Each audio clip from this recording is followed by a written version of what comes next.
हाफिज एहसान अहमद माहिर कानून ने भी ज्वाइन किया है। सर क्या कमेंट करेंगे, आप देख रहे हैं कि और हम कहीं ना कहीं ये देख रहे हैं कि अपोजिशन को भी कोशिश की जा रही है कि एतमाद में लिया जाए। व्हाट डू यू थिंक, क्या ऐसा है कि पीटीआई इससे मुत्तफिक हो जाएगी और साथ देगी हुकूमत का?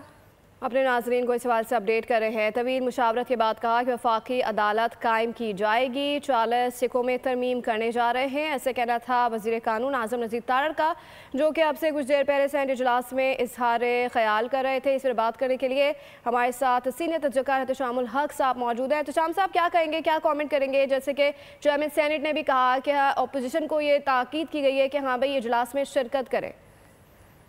देखिए जी, बुनियादी तौर पे तो हुकूमत ने इस पर स्टेट वर्क पहले से कर लिया था।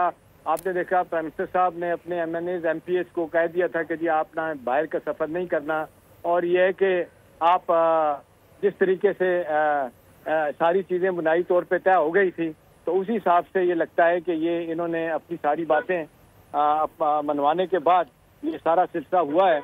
और ये लग रहा है कि ये किसी ना किसी तरीके से हुकूमत अब ये सेनेट से बिल अपना मंजूर करवा लेगी, और उसके बाद फिर ये है कि सेनेट में ये असम्बली में पेश किया जाएगा, और फिर 14 नवंबर तक कहा जा रहा है कि ये 27वीं आइनी तरमीम को मंजूर कर लिया जाएगा।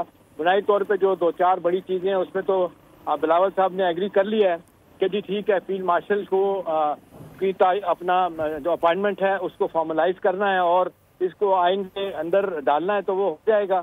इसी तरह से कुछ कहा जा रहा है कि ये जो 27 अपना NFC अवार्ड है और अपना ये बिल इसमें कुछ तरमीम हो जाएगी, और 7वां नेशनल कमीशन अवार्ड है उसमें तरमीम करने के बाद ये सारी चीज़ें जो है ना तय हो जाएंगी, और इवेंचुअली ऐसा है कि ये सेनेट से बिल पास होने के बाद नेशनल असेंबली से पास हो जाएगा। और ये हुकूमत की ये जो एक काविश थी कि किसी तरीके से 14 नवंबर से पहले कर लिया जाए, तो ऐसा नहीं लगता है कि ये मंजूर कर ली जाएगी करारदाद, उसके बाद फिर सेनेट में पेश की जाएगी।